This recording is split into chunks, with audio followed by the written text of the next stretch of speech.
Somos un broker de seguros donde prima la excelencia en atención y el compromiso con los asegurados. Estamos enfocados en la calidad y la celeridad en la respuesta. Nuestra misión es ser un aliado estratégico de cada cliente, brindando la máxima experiencia para cuidar los activos mediante una eficiente administración de riesgos. Con oficinas en Argentina, Chile, Paraguay y Uruguay, tenemos la capacidad de desarrollar programas regionales de seguros. La experiencia en los negocios nos ha dado alta flexibilidad en la generación de propuestas y mayor diseño en los programas de riesgos.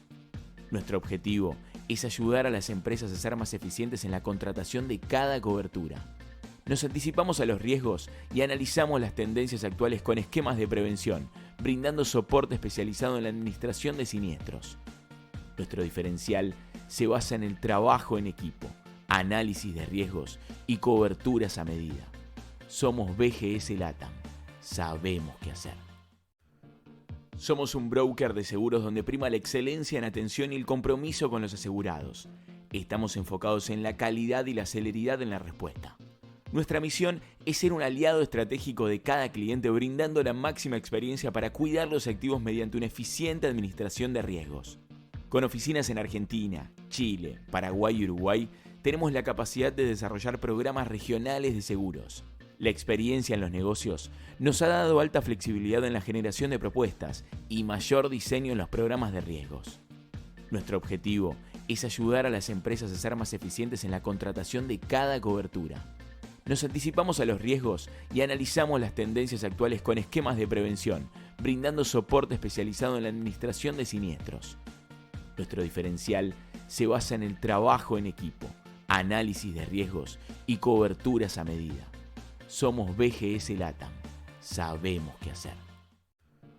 Somos un broker de seguros donde prima la excelencia en atención y el compromiso con los asegurados.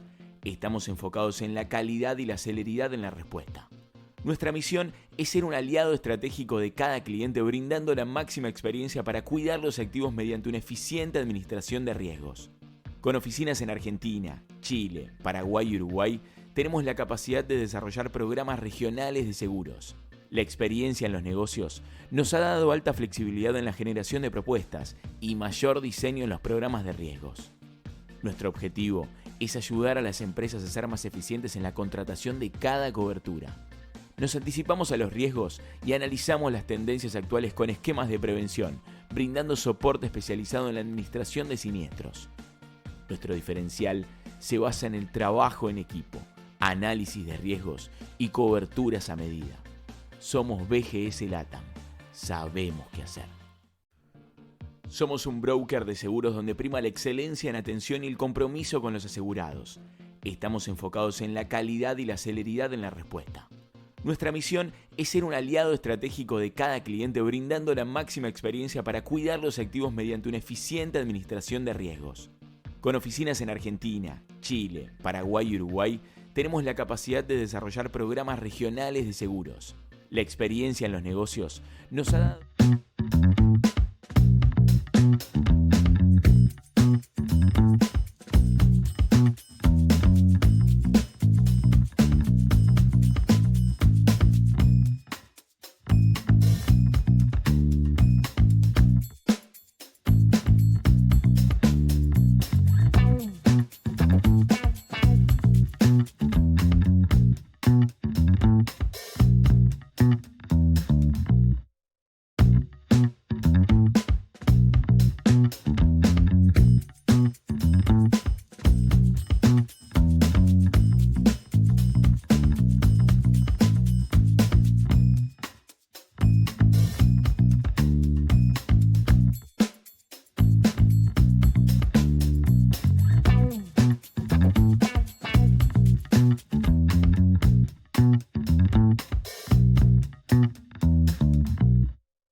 ¿Cómo les va? Buenas noches, Gustavo. Buenas noches, Jorge, ¿cómo estás? Bienvenidos a todos. Aquí estamos un ratito durante la noche para poder comentar. Pensemos juntos tanto de lo que pasa en el país. Pareciera ser que la Argentina es una máquina interminable de producir, de armar noticias. ¿Cuántas de esas son buenas? ¿Cuántas de esas ayudan a la mayoría de la población? ¿Cuántas tienen que ver con el mejoramiento de la calidad de la vida de la sociedad? Y pareciera ser que venimos como una rueda que gira a los tumbos, una rueda cuadrada. Aquí estamos en un día muy particular donde la política no termina de entender qué es lo que pasa en la mayoría de la sociedad argentina. Y un tema, Gustavo, que me gustaría comenzar a desarrollar. De esto no se salva ni siquiera el Papa Francisco. Hoy, hace un rato, terminó una misa en recordación del primer año del fallecimiento del Papa Francisco, donde se supone que estaban invitados absolutamente todos los representantes de la escena política argentina, incluyendo esto que ocurre en el propio gobierno, donde el presidente y la vicepresidenta ni siquiera se dirigen la palabra. No la tienen en cuenta, ni siquiera cuando el presidente viaja, y viaja bastante. Entonces, la señora Villarroel estuvo ausente en esa misa. Estaba anunciada su presencia. Y era un momento que muchos esperaban porque se suponía que en la primera fila iban a estar la señora Villarroel, vicepresidenta de la Nación, y el jefe de gabinete, que es el que maneja toda la administración pública, el señor Adorni, en el medio del escándalo de Adorni. ¿Qué pasó? Villarroel no fue. Así es, Jorge. Lamentablemente la política metió la cola en una circunstancia que no tenía que meterla.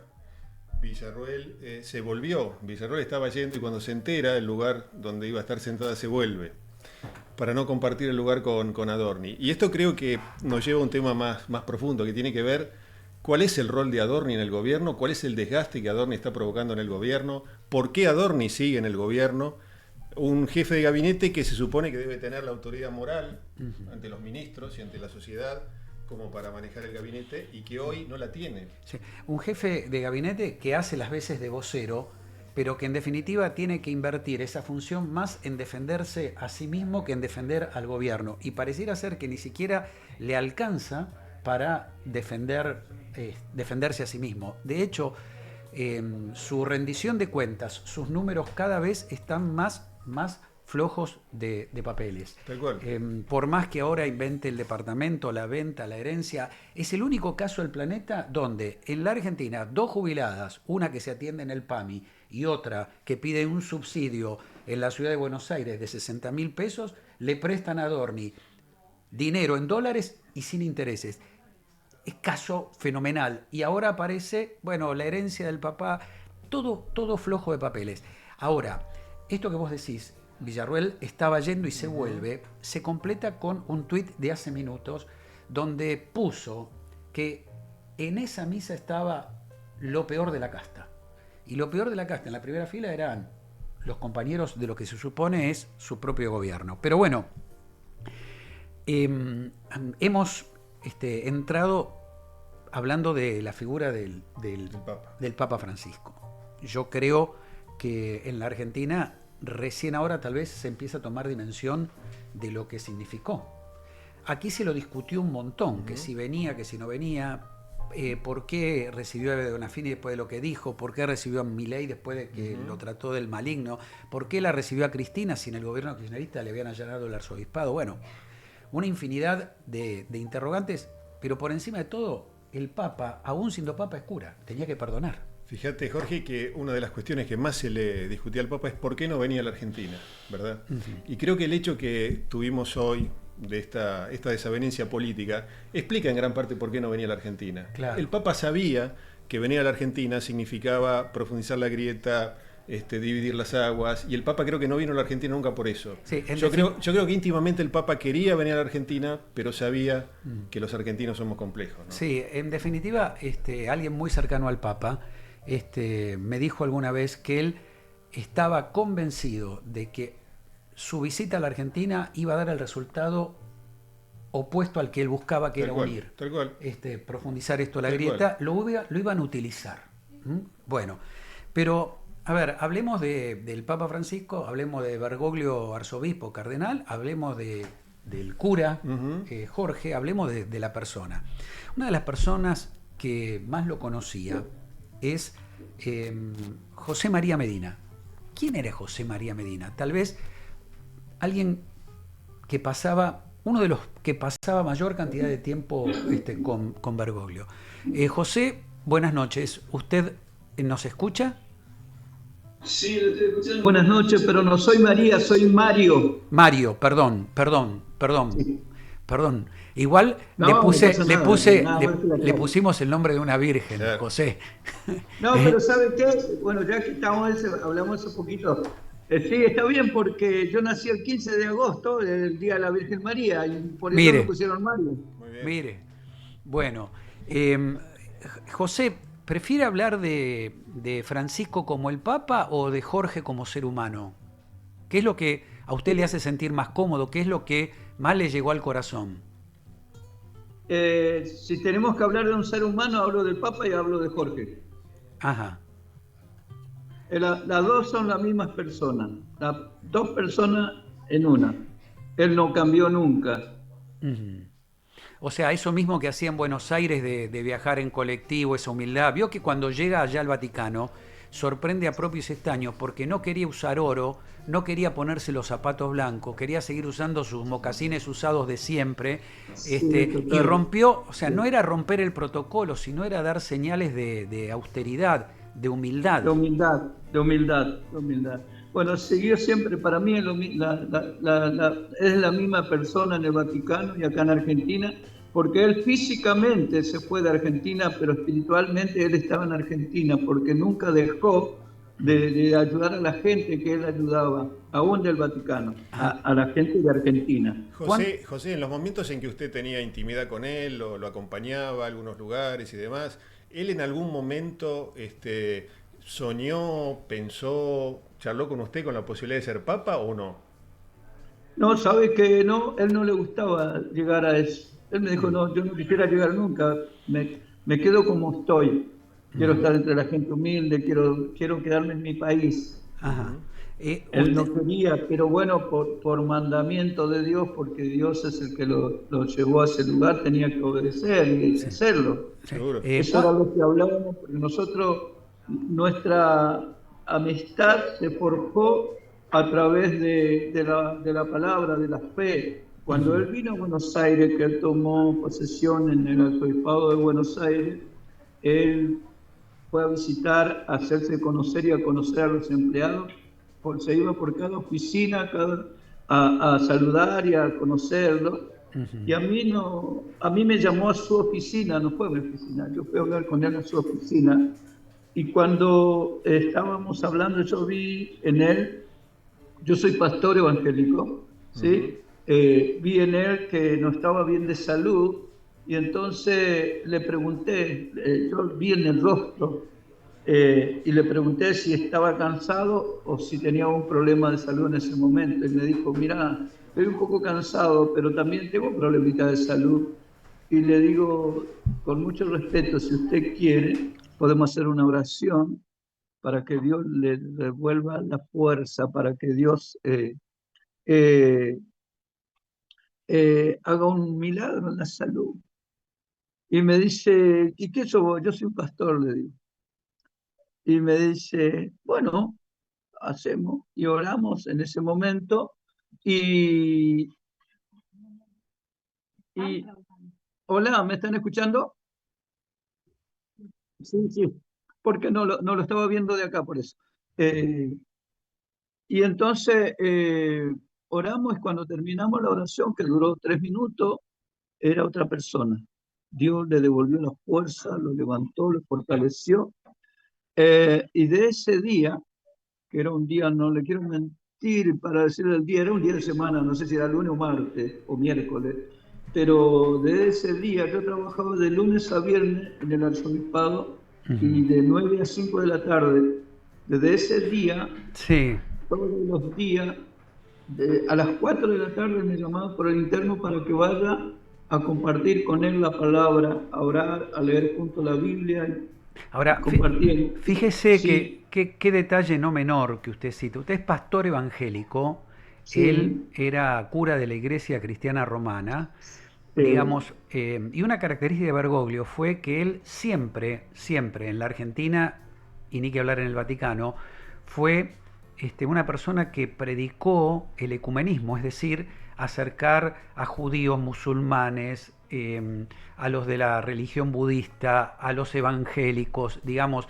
Y usted, a ver, él eligió a un pastor evangélico para ser prácticamente uno de sus hombres de confianza.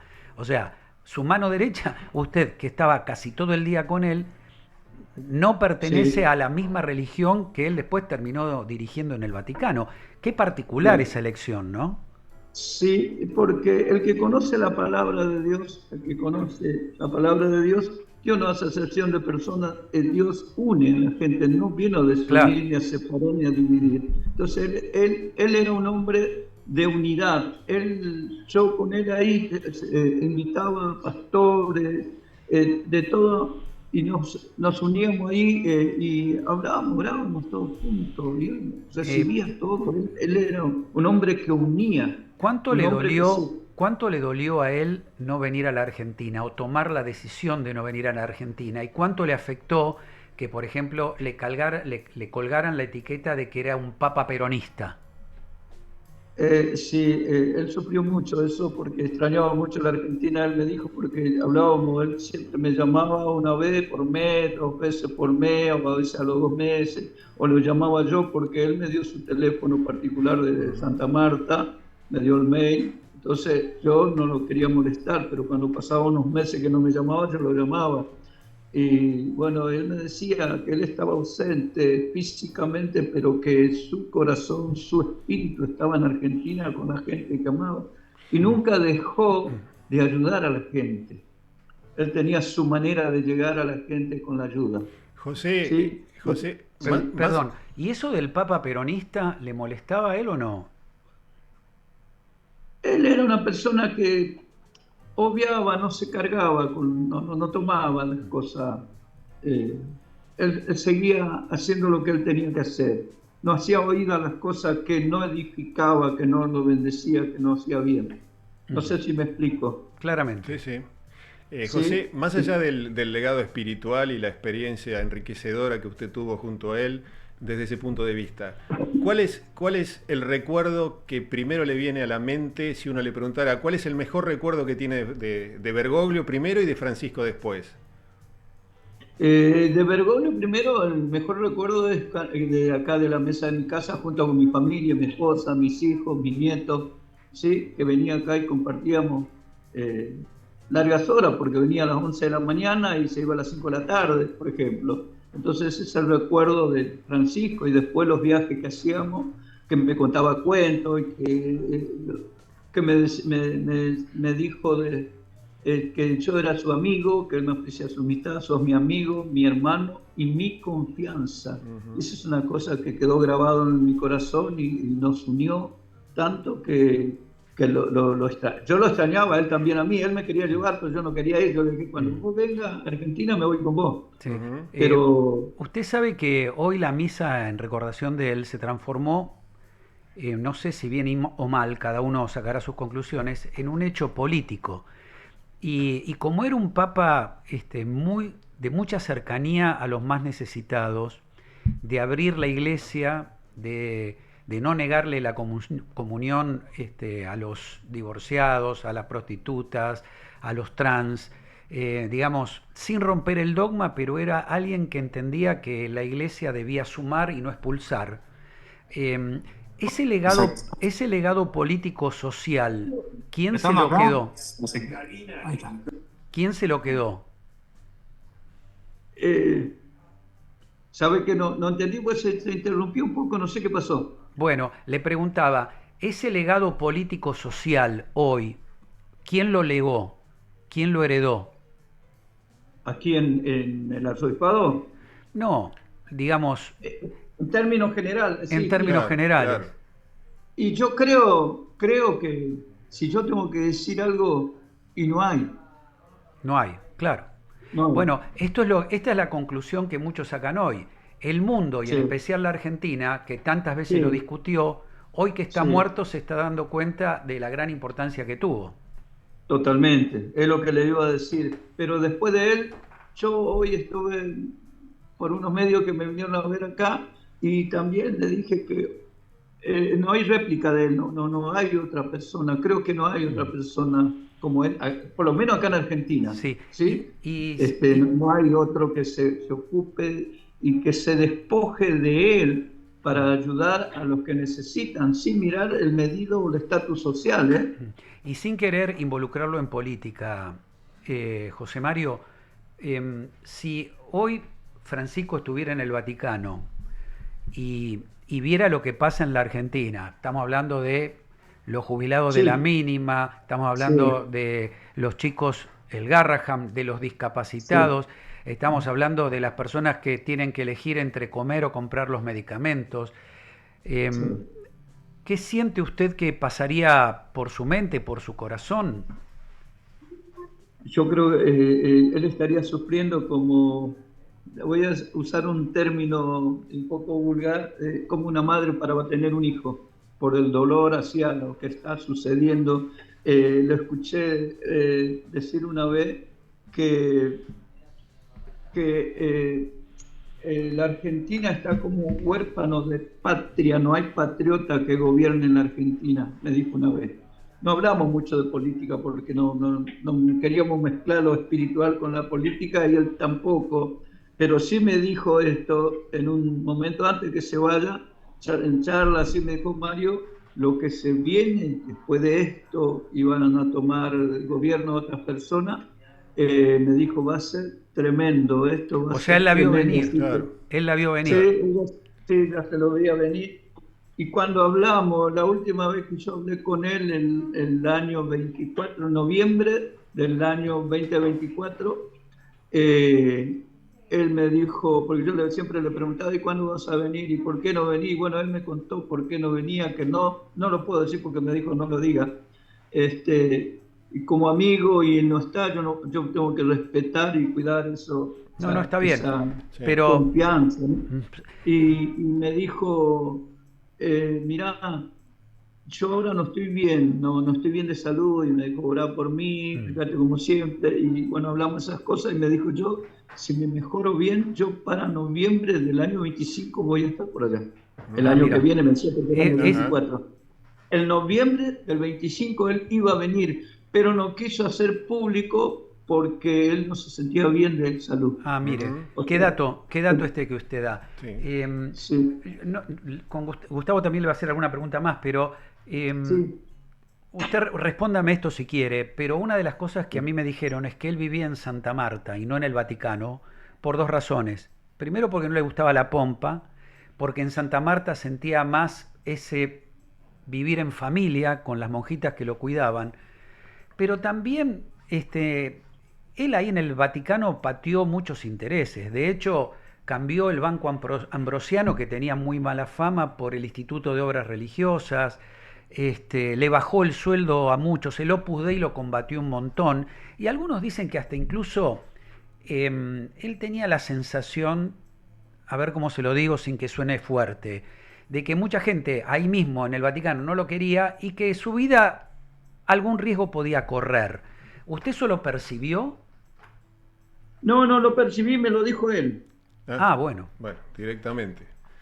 Sí, me dijo, orá porque me quieren matar, me dijo. Así. Él siempre repetía el recen por mí, ¿no? Espera, literalmente, Sí, escuchá esto que Sí, dijo sí. él. Él dijo, no es para pasar pero por alto, el él mundo, dijo, rezá porque me quieren matar. Eso dijo sí, Francisco estando en el sí, Vaticano. estando en el Vaticano, sí, sí. Ujú. Y le dije, no te van a matar, vamos a orar mayores nuestros, porque como hablábamos de la fe, hablábamos espiritualmente, yo le dije, quédate tranquilo, que vamos a orar mayores el que está con vos, que los que se van a levantar no van a poder, se van a levantar pero no van a poder dañarte, así que tranquilo, vamos a estar orando. Eso fue las palabras que usamos, ¿no? Que yo compartí con él. Qué Y me importante, dijo, claro. está pesado, está muy pesado acá, digo, está muy pesado esto, pero bueno. Qué importante esto, Esto, José, que nos transmite, porque digamos, confirma algo que uno podía sospechar, ¿no es cierto? Podía intuir, pero en su boca, alguien que tenía la plena confianza de Francisco, realmente es conmovedor, ¿no? Totalmente. Y yo le digo humildemente, ¿no? Él abrió su corazón para conmigo. Le cuento algo, no lo que me dijo, pero sí de su adolescencia, cuando él iba a empezar para iniciar su vida espiritual para cura. Y me contó cosas que le pasó y lo que siguió pasándole hasta grande, ¿no? Y me dijo cosas muy íntimas y que para decirle la confianza que había entre nosotros. Sí, que claramente, él a mí, claramente. Y yo, por eso respeto, hay cosas que no lo digo porque No, él me dijo, no lo digo. Queda claro. Igual esto último que usted comentó sobre cuál era su temor, siendo que al Papa lo cuida la Guardia Suiza, que debe ser una de las organizaciones de seguridad más potentes del mundo, pero aún así él sospechaba eso. Bueno, tocó muchos intereses y de hecho esta guerra que ahora el mundo lamentablemente ve impávido, esta guerra él ya la había anticipado. José, le mando un gran abrazo, que Dios lo bendiga y gracias por este rato que nos ha regalado. Muchas gracias. Muchas gracias, José. Que siga muy bien. Gracias igualmente. Dios lo bendiga. Adiós. Igualmente. Bueno, adiós. En la dinámica del Stream Dos Reyes, fíjate vos, en casi un poquito más de media hora hemos hablado de la noticia política del día, la misa. Hemos obtenido este testimonio. Sí. Yo nunca nadie me había confirmado algo que a mí me habían dicho terceras personas. Me dijeron, mira, está este rumor, pero nadie me dijo, yo le escuché a él decir esto como lo acaba de decir. Sí, no, lo que dijo José realmente es impactante, ¿no? Es muy impactante. Y el tercer tema del día, en media hora de stream aquí en Dos Reyes Inc., en media hora vamos a hablar del otro gran tema del día, que fue el escándalo ocurrido en el medio del juicio de Maradona, un juicio que para muchos, técnicamente va a llegar a nada. Pero creo que tenemos la chance de conectarnos con uno de los mejores abogados penalistas que tiene la Argentina, el doctor Miguel Ángel Pierri, cuyo estudio jurídico tiene que ver un poco con este juicio y que hoy nos ha ofrecido, bueno, a ver, hemos escuchado audios que son tremendos. Por ejemplo, el médico Luque, hablando de las dos hijas de Maradona, diciendo estas gordas HDP. Y las hijas contando que, de alguna manera, les habían dicho que su papá iba a estar en la clínica, iba a estar en esa casa donde finalmente muere, pero que iba a tener una guardia médica en una casa vecina, que iba a tener una ambulancia para cualquier tipo de emergencia. Quiero contarte que esa casa la conocí.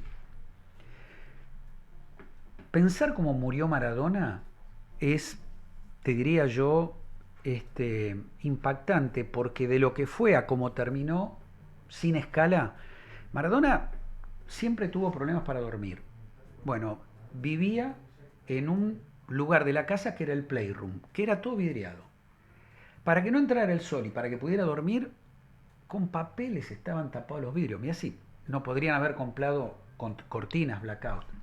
Maradona tenía la sensación de que lo iban a robar permanentemente. Abajo de la cama tenía una caja de zapatos con las poquitas pertenencias de valor que tenía Maradona. Y alguien me dijo que la cocinera, que era la persona a quien Maradona más quería de todo ese grupo que estaba ahí, cuando Maradona muere, ella saca esa caja por temor a que se la roben y la entrega al día siguiente a la fiscalía. Hay una historia no confirmada. ¿Está el doctor Pierri ya? Bueno, hay una historia no confirmada que dice que Maradona tenía, viste que él andaba con dos relojes, uno en cada muñeca, de una marca muy importante. Muy importante y muy cara.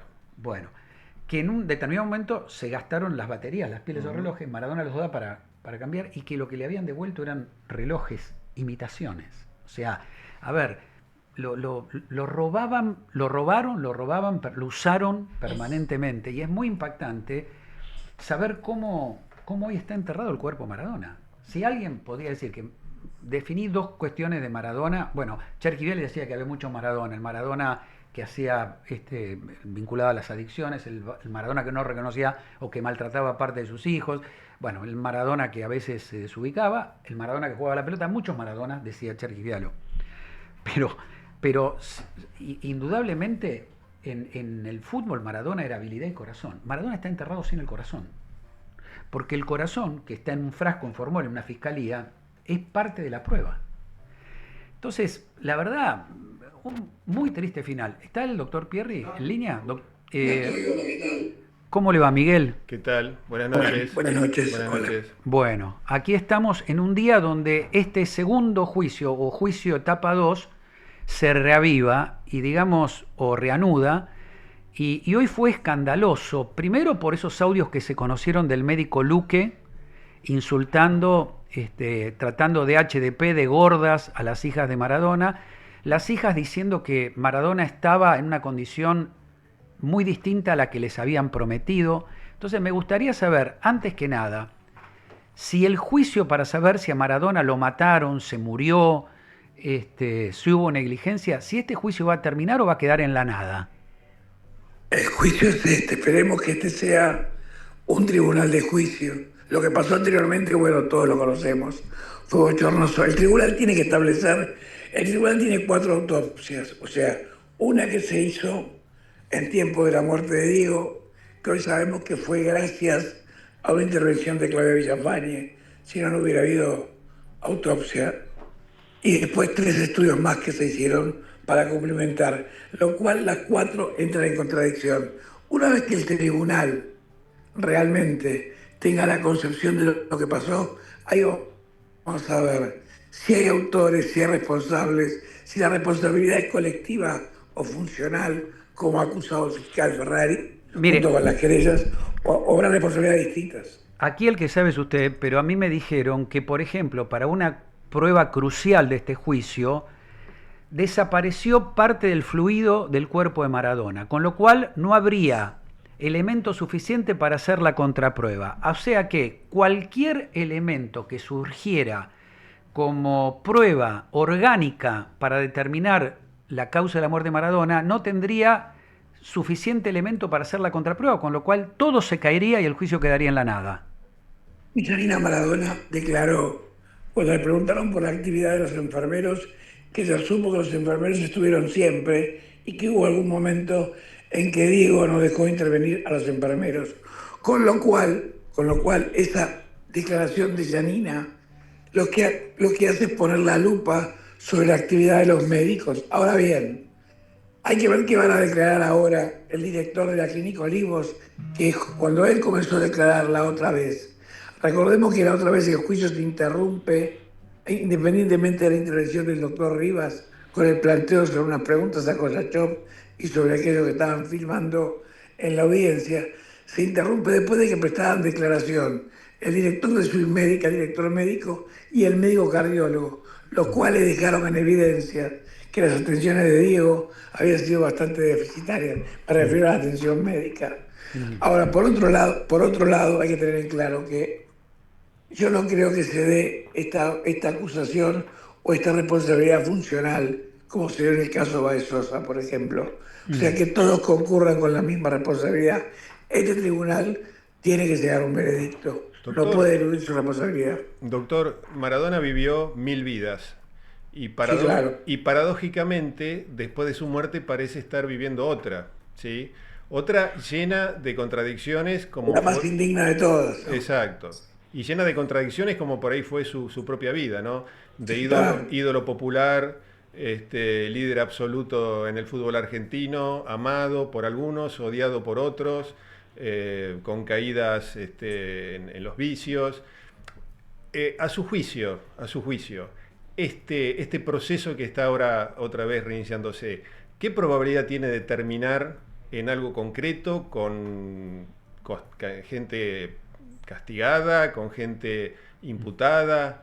¿O terminará también, como el otro proceso, en nada? ¿Se diluirá en el proceso? Mire, aquí hay 2 hombres con mucha experiencia. Uno es el doctor Ortolani, que está a la izquierda sentado, creo que de los 3 es el de mayor experiencia judicial, y el segundo es el doctor Ray. que es el presidente del tribunal. No creo que este juicio no termine con una sentencia. Lo que queremos es que haya una sentencia justa. O sea, que el tribunal realmente resuelva la cuestión. Ahora, también le quiero decir, Jorge sabe mucho porque tiene años de periodismo policial y judicial. Esta sentencia sabe usted que no va a quedar firme. Va a ser revisada por la Cámara de Casación, por la Corte de la Provincia y nuestra Corte Suprema de Justicia. Así que imagínense cuánto falta para que Diego descanse en paz, primero. Sí.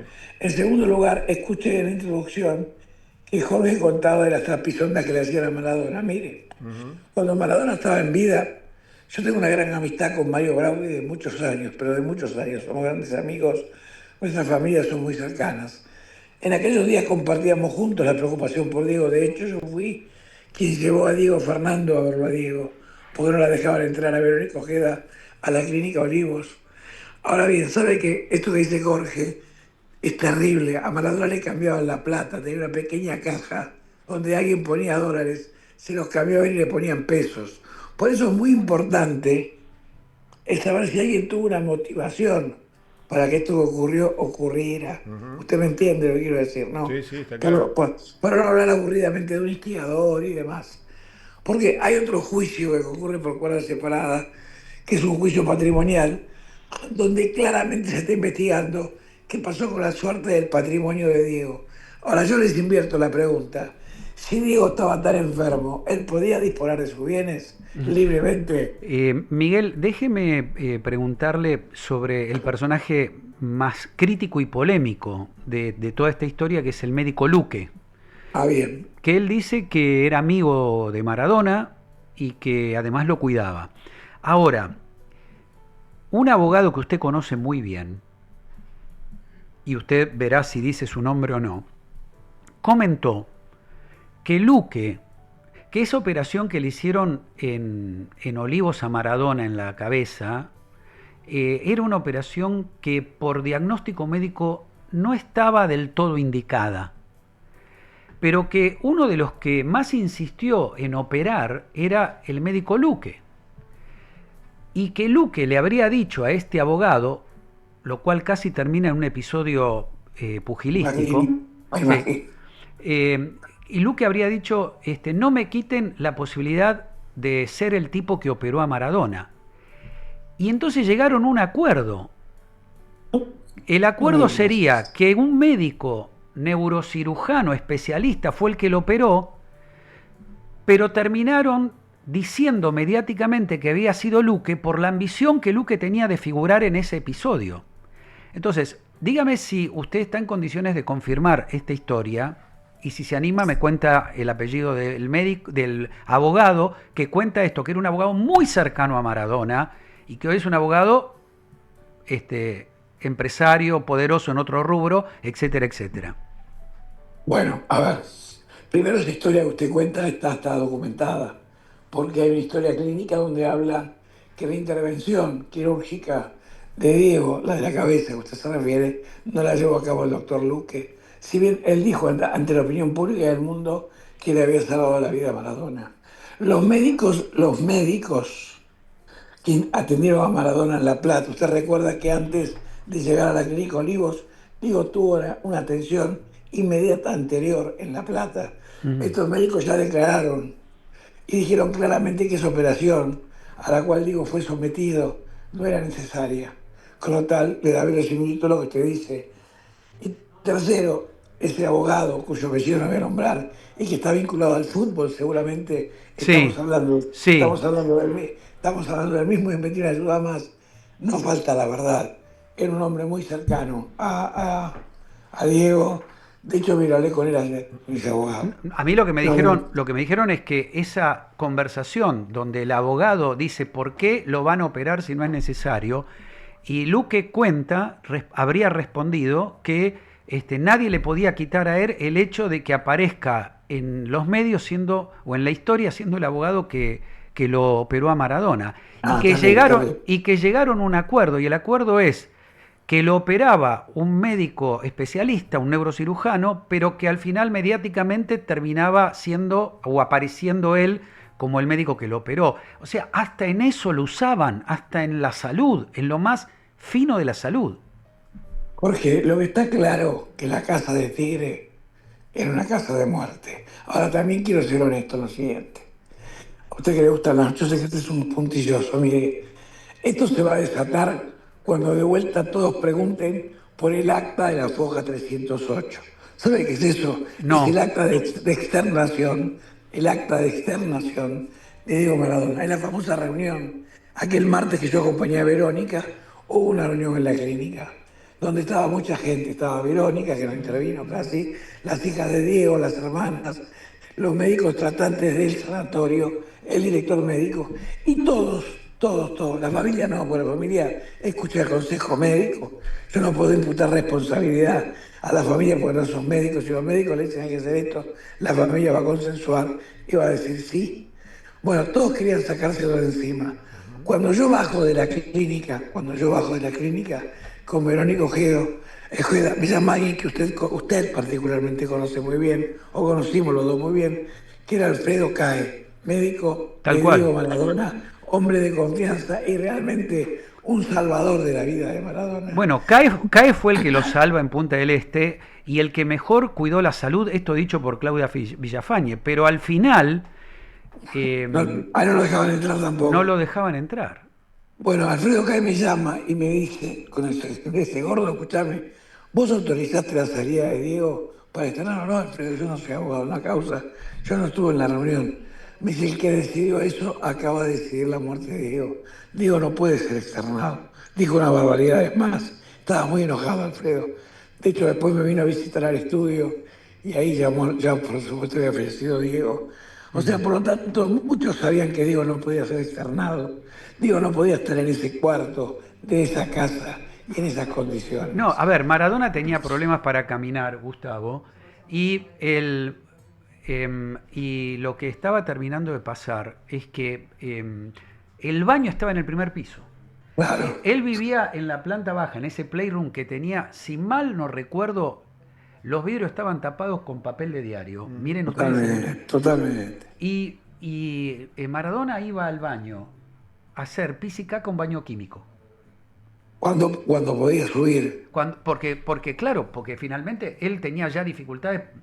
¿Recuerdan esa aparición de él en la cancha de gimnasia? Sí. Que apenas podía caminar. Tenía dificultades motrices notorias. Notorias. Sí. Bueno, sí, lógico. una Diego cosa... fue ese 30 de octubre, día de su cumpleaños, fue a la cancha porque había que dar cumplimiento a una parte que restaba el contrato con la empresa petrolera que tenía el sponsor, por eso la campera de Diego tiene el sponsor. O sea, acá es muy despiadado todo lo que pasó con él. O sea, ese día que ya estaba enfermo, usted recuerda que Diego no podía casi caminar. Sí. Claro. Bueno, ese día fue a cumplir con un contrato. Y a usted como observador de tantos años, ¿usted qué cree? ¿Que Maradona se murió, lo dejaron morir o lo mataron? Porque esto es lo que van a tener que definir los jueces. Ahí pasamos de la muerte natural, sobreviene por el tiempo y como está, pasa por el dolo, pasa por la culpa. Yo sí creo que lo primero que tenemos que tener es una unificación de criterio. A ver, acá no podemos tener los dos escenarios, que Maradona empezó a agonizar 12 horas antes de morir y la otra que dice Maradona murió en el momento que todos nos enteramos. Porque son dos escenarios distintos. El peso del corazón de Maradona, al cual usted hizo referencia recién, es un preso que evolucionó en los últimos días, las últimas horas, o ya estaba así hace mucho tiempo. Claro. Porque ¿sabe lo que es grave de todo esto? Veo que mucha gente le dice, no, pero Pizarro, ¿cómo puede ser que en esa casa de Tigre no hay un desfibrilador? No hay un desfibrilador, porque cuando lo externaron no hay ninguna indicación sobre el riesgo cardiovascular y no hay ninguna indicación de que tendría que haber un desfibrilador. Por lo tanto, con esto le estoy diciendo que acá sí o sí, de alguno u otro lado del arco del derecho penal, hay responsabilidades. Bueno, O serán culposas o serán dolosas. Pero tendremos que verla detenidamente. Esperemos que Maradona pueda descansar en paz y va a descansar en paz el día que esto se pueda dilucidar y Usted sabe dónde está descansando Diego, ¿no? Bueno, a mí me contó, hay un personaje muy del mundo del fútbol, conocido como el Negro Galíndez, que era masajista Claro. de la selección cuando Basile era el entrenador, A ver, Galíndez dejó su familia para vivir con Maradona, cuidar a Maradona y ayudarlo a recuperar. O sea, abandonó todo. Alguien que lo amaba de verdad, corazón. Y ahí me contó Galíndez que en ese cementerio donde está Maradona, la tumba es una de las más abandonadas. La del fondo, al lado del lindero, esa fue una gestión que se hizo y usted no lo puede ir a visitar, ¿sabe? No, no sabía eso. Bueno, ahí está. Pregúntese entonces por qué hay tanto resguardo, nadie puede ir. Es un cementerio privado vinculado al padre de un artista de televisión muy conocido o a un... Bueno, da bella vista. O sea, No hoy, sabemos. hoy alguien no puede acceder, digamos, no puede ir a dejar Al, una flor. al sector donde está la tumba. No puede. No puede. Bueno, Por eso se habla de hacer ese homenaje en Puerto Madero, Claro. donde están haciendo ese monolito, que nunca se termina de construir. Ustedes se preguntarán, ¿tanto tiempo demanda? Sí, Bueno, claro. digo, no descansa en paz porque hay muchos intereses. Ahora, le quiero decir una cosa y que con esto no los entretengo más. Si el juicio anterior hubiera seguido, independientemente del episodio Macintosh, Sí. con lo declarado por los médicos de la clínica y los asistentes del cuerpo médico, yo le diría que iba a haber grandes problemas, porque hay un juicio de responsabilidad civil muy importante. Y dejemos para la semana que viene o la otra quién responde si la responsabilidad civil. A ver, seamos maduros, seamos inteligentes. Por eso acá hay varios juicios. Hay un juicio que se discute lo que pasó con Diego, que es terrible. Hay un juicio que va por cuerdas separadas, donde es qué pasó con el patrimonio de Diego. Y el otro juicio que subyace entre los dos es quién es el responsable por la muerte de Diego. ¿Ustedes se imaginan cuánto es la responsabilidad civil por la muerte de Maradona? ¿Es responsabilidad, no? O sea, a ver, me queda claro, vio que yo soy medio limitadito, entonces No, estoy limitado. me queda claro que hay un juicio para saber la verdad y hay dos juicios para ver quiénes se reparten la plata. Usted tiene el juicio de Maradona que transita sobre el Tribunal 7 de San Isidro, que es el que estamos dando ahora. Tiene un juicio patrimonial, económico, donde está imputado Matías Morla, que le sacaron las marcas, a él a las hermanas iba procesado. Y en el medio de esos dos juicios, si por ejemplo los jueces dijeran, bueno, miren, acá hubo negligencia, es una forma que la medicina está contemplada. Yo hago mucha mala praxis. A ver, Badín, que es el abogado de Khrushchev, y yo creo que somos los que más mala praxis hacemos. Si dijeran, bueno, miren, la responsabilidad médica es de medios, no es de resultado, pero esto lo hicieron bien, pero no mi intención. Si los seguros médicos tienen que pagar por la muerte de Maradona, se imagina que cuál es el monto, ¿no? Claro. Sí, sí. Es millonario. Sí, Sí, pensar, sí. sí. Hay muchos intereses económicos que podrían de alguna manera explicar lo que hasta ahora se vio en el juicio anterior como una torpeza de la jueza. Pudo haber sido una torpeza producto de su histrionismo o claro. o su vedetismo. Pudo haber pasado, pero tal vez también pudo haber ocurrido que buscaron hacer caer ese juicio porque hacia donde conducía ese juicio, por las consecuencias económicas, podía hacer quebrar a más de una empresa. Así que Yo tengo esa línea de pensamiento desde el primer día. le mando un abrazo grande, Miguel. Que Saludos, tenga una doctor. buena noche. Muchas Gracias, gracias. fuerte Buenas abrazo. noches. El doctor Buenas Miguel noches. Ángel Un Pierri, gusto. uno de los principales o más influyentes abogados penalistas que tiene la Argentina. Bueno, Qué tema, ¿eh? nos queda un poquito más de tiempo en el stream Dos Reyes Inc. Y a mí no deja de sorprenderme cómo la política permanentemente enchastra todo. Ojalá hubiera buenas noticias. No sé si no las vamos a inventar, pero el hecho de que la nave Artemis pudiera llegar a la Luna era una buena noticia. ¿Mm? Sí, además llevando un satélite argentino hecho por gente de la Universidad Nacional de La Plata, Bueno, a ver. San Martín, etcétera. Sí, primera cuestión. Eso era una buena noticia. Cuando la entras a rascar un poquito, entramos a encontrar las mentiras o el oportunismo político. Primero, Artemis no llegó a la Luna. orbitó alrededor de la Luna. Sí, sí. Con lo cual, digamos, el título que durante días y días vimos era una mentira. Y segundo, después nos hablaron de una señorita Noel, que teóricamente es la astronauta, pero en verdad la Argentina tiene otra mujer que realmente está en la NASA y no la señorita Noel, que es la que han publicado y promocionado todos. O sea, siempre la política enchastra, enturbia todo, porque todos quieren sacar ventajita. Pero sin lugar a dudas, no hablo de la conquista del espacio, porque si el hombre no puede gobernar la Tierra, ¿para qué quisiera llegar más allá? Pero digamos, la exploración del espacio es uno de los temas de la ciencia del futuro. ¿Por qué no nos presenta Carolina Renaud? Sí, Gustavo. una de las industrias, digamos, que está creciendo mucho en el mundo es la industria aeroespacial, ¿verdad? Y Argentina tiene antecedentes importantes en la construcción de satélites, en dispersos desarrollos.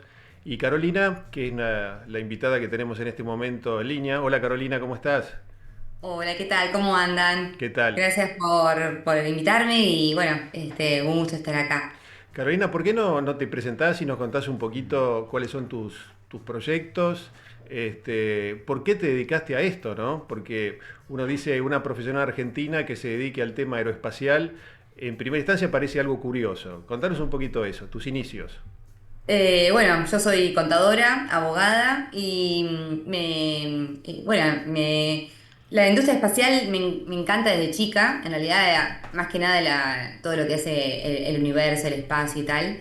Pero le encontré que es una herramienta muy útil. Yo trabajé muchos años en el Poder Judicial, en la Justicia Federal, utilizando justamente imágenes satelitales para, digamos, como elemento probatorio de distintas investigaciones de crímenes complejos. Y ahí encuentro el universo de lo que hace a nuestro país, ¿no? Cuáles son las instituciones públicas que tiene nuestro país y que somos soberanos en materia espacial. Tenemos satélites que son los SAOCOM, es la constelación que nos da las imágenes satelitales. Somos soberanos en telecomunicaciones también. Entonces entré en un mundo en el que dije, bueno, yo me quiero dedicar en los próximos 15 años de mi vida, quiero dedicarme al sector espacial y sobre todo a visibilizar la industria espacial argentina. Carolina, Eh, déjame hacerte una pregunta, sí, desde la claro. ignorancia total. ¿Es Sí. cierto que hay naciones del mundo que tienen satélites tan desarrollados que si yo estoy en el baño pueden saber qué estoy haciendo y si estoy hablando por teléfono desde el baño con mi tía pueden escuchar la conversación? ¿Es tan así o es En fantasía? realidad, el tema de la telecomunicación va por otro lado. Es muy posible que eso sea una intervención telefónica, que te escuchen porque estás hablando con tu tía. No porque hay un satélite que te está mirando, digamos, y que estás en el baño. Pero lo Pero cierto mira, es que te doy sí, un ejemplo hay imágenes. te doy un ejemplo concreto para no meterla a mi pobre tía en el asunto pero ¿te acordás de la historia de Pablo Escobar Gaviria? Sí, Bueno, o de Bin Laden. Bueno, dicen sí. que, a ver, cuando tuvieron la información y a Pablo Escobar Gaviria, que fue alguien que no solo vendió y sembró narcotráfico, sino responsable de cientos de muertes. Una vez derribó un avión para matar a un juez que estaba a punto de extraditarlo a los Estados Unidos. Entonces, yo no sé cuánto hay de ficción o cuánto hay de realidad, pero tanto en el caso de Bin Laden, que era el cerebro terrorista más buscado del mundo en su momento, como el de Pablo Escobar Gaviria, que era una pesadilla para la lucha contra el narcotráfico, los dos momentos de detención fueron, o de captura, después terminaron en muerte, fueron a través de satélites. Ujú. Sí, claro, por eso el presupuesto de defensa de los estados cada vez es más abultado para la inteligencia espacial, O usar los sea, satélites como o sea, inteligencia. que los satélites están para espiar también. No, no, no es que están para espiar. Imagínate que el satélite está en una órbita que se llama LEO, en estos casos en los que nos referimos a las imágenes satelitales, y tiene un alcance y bueno, el avance tecnológico ha generado que cada vez más se mejore ese alcance con el procesamiento de imágenes. Así que sí, claro, por eso los ministerios de defensa han generado una partida presupuestaria para eso, ¿no? Carolina, contanos un poquito de tus emprendimientos, de las empresas que armás, las ONG, contanos un poquito de eso. Bueno, en realidad lo hemos armado juntamente con Noel de Castro, que es la primera candidata oficial astronauta por nuestro país, y con Marcos Bruno, astronauta análogo. Los tres, digamos, creamos Constellar Space junto con otras dos amigas, Carolina Porte y Brenda. Y realmente es un orgullo para nosotros poder ser parte del sector espacial y llevar la voz del sector, contarle a la sociedad en su conjunto, desde los niños hasta todos aquellos que solamente desde el espacio, que nosotros tenemos una historia espacial que nace en 1821 con la primera vez que San Martín utilizó el cohete con Gray en una batalla de Perú. Que eso es algo que... Espera. Sí, Explícame un poco eso. ¿Cómo que San Martín utilizó? Nosotros lo que sabíamos es que San claro. Martín cruzó con burros, caballos y Los mulas Andes, los los Andes, Andes. que Ajá. perdió casi un tercio de la tropa con la cual salió porque era muy difícil andar por esos caminos angostos. Ahora, la del cohete nunca la había escuchado. Ah, bueno, te falta leer La historia espacial argentina, que es el libro de Pablo de León. Pablo de León es ingeniero aeroespacial y doctor en historia, y es el que, gracias a él, podemos conocer la historia de nuestra patria espacial, Ujú. inclusive. ¿Qué pasa? Congreve era justamente un capitán inglés que usa digamos, toma la idea de ese cohete en una batalla en India, y se notician de ello en Chile. Porque vuelven a usar en realidad el cohete se utilizaba no como una proyección vertical, sino horizontal, justamente para disuadir al enemigo. Era una explosión que espantaba y que, bueno, ocasionaba digamos, ruido, fuego, y la gente Ujú. salía huyendo. O sea que, espera, Eh, entonces ese cohete que usó San Martín, digamos, para no fantasear, no era un cohete que iba de abajo hacia arriba, sino que iba, ponele, de de izquierda a manera derecha horizontal. o viceversa. Ujú. Claro, exactamente. Bien. Y se notician de esta construcción, de este vehículo en Chile, y le pasan la noticia a San Martín cuando él estaba en una batalla en Perú. Ajá. Entonces es ahí donde se utiliza por primera vez. Imagínate que nosotros en desarrollo tecnológico de cohetería comienza allá en 1900, cuando distintas personas, particularmente en Buenos Aires, que uno era el hijo de Matarazzo, el conocido Ujú. apellido vinculado a la fábrica de pastas. Él era estudiante de química y tenía una gran afición por los cohetes, justamente, y entonces en ese momento manda una carta a una revista alemana, Die Rockete, y ahí comienza un intercambio para aprender a cómo hacer cohetes en Ujú. Argentina. Ahora, Pero la qué, industria la inicia Teófilo Tabanera. Teófilo Tabanera es quien da el gran paso en nuestro país. Él era ingeniero de la Universidad de La Plata, y como comienza a trabajar en YPF, a partir de allí comienza a hacer viajes al exterior, particularmente a Estados Unidos, y ahí es cuando conoce una industria espacial y dice, esto lo tengo que desarrollar en mi país. Y eso nos pasa a todos los argentinos, ¿no? Cuando vemos algo, un avance tecnológico o de innovación en otro Ujú. país, siempre pensamos, che, en Argentina esto se puede hacer y lo Claro. tenemos que hacer. te Y vamos a bueno, hacer, acá estamos la nueva generación. te vamos a hacer dos preguntas finales porque ya se nos acaba el tiempo. Gustavo te hará la última, pero hacé de cuenta que nadie nos está escuchando. ¿Es cierto? Porque viste que el diablo mete la cola y a veces podríamos decir que la política también mete la cola en muchas cosas y enchastra otras. ¿Es cierto que hay una discusión porque pareciera ser que arbitrariamente algún empresario amigo del gobierno en este momento, el gobierno habría girado todo el subsidio para el desarrollo aeroespacial en la Argentina, que habría como una especie de privilegio de casta hacia algún empresario en especial? ¿Es cierto que eso está pasando en una administración que es anticasta? Mirá, yo realmente no formo parte de la administración pública, no No, soy no, bueno, funcionaria, soy del tercer sector, soy de una ONG estás que pateando nosotros, la pelota imagínate que afuera. nadie nos financia, Por esto eso. autogestionado a pulmón, así que desconozco completamente eso y si fuera así, entonces la justicia federal debería investigar, lo único que te puedo decir como abogada y como Bueno, ex judicial. te quiero decir Pero una cosa, como abogada, como contadora y como integrante de esta ONG que le ponen tantas ganas y tantos recursos, bueno, averiguá porque este es un escándalo que está en ciernes, porque habría aparecido que gran parte del presupuesto dedicado a la industria aeroespacial en la Argentina fue redireccionado hacia una sola empresa que tendría vinculaciones con el gobierno. mira vos. ¿Mm? Bueno, la justicia tendrá que investigar. Ok. Carolina, ¿cuál es la actividad que ustedes están haciendo con las escuelas? Yo sé que están haciendo algo con los chicos como para poder ir sembrando esta semillita aeroespacial en la gente. Sí, bueno, estamos impulsando la hackathon que se llama Desafío Argentina en el Espacio, junto con un grupo de jóvenes profesionales de la UTN AEDO, que son ingenieros aeroespaciales, y bueno, y un grupo también de amigos que son de robótica, de Bahía Blanca, y Sol y el grupo que ellos bueno, fueron profesionales de la industria espacial, son profesionales de la industria espacial, y la verdad que es un orgullo para nuestro país poder contar que hay muchísimos jóvenes que están impulsando el sector espacial.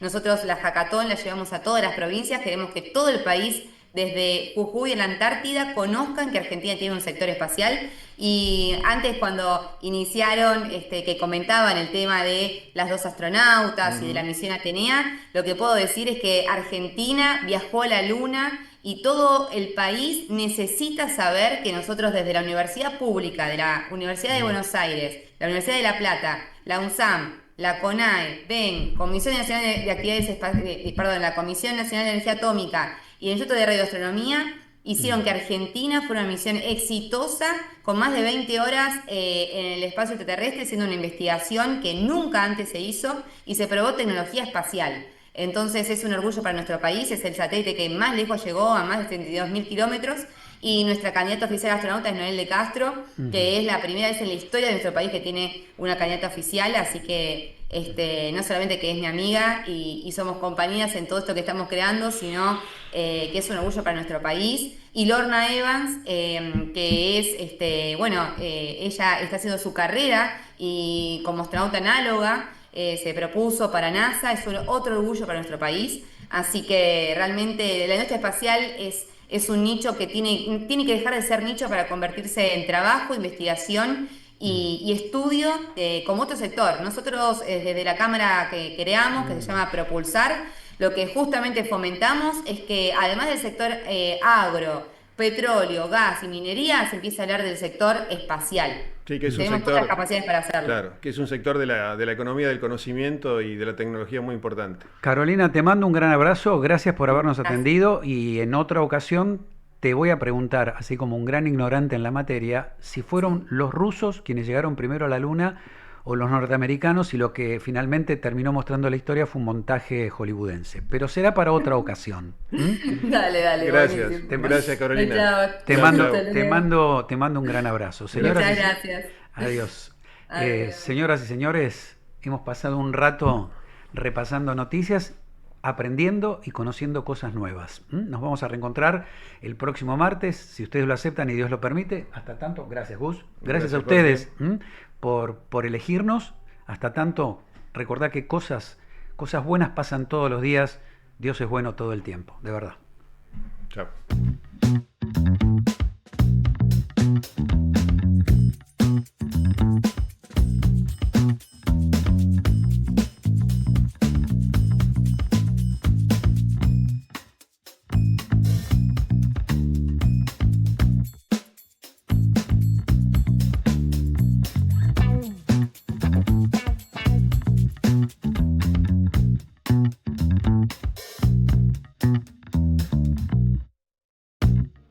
Somos un broker de seguros donde prima la excelencia en atención y el compromiso con los asegurados.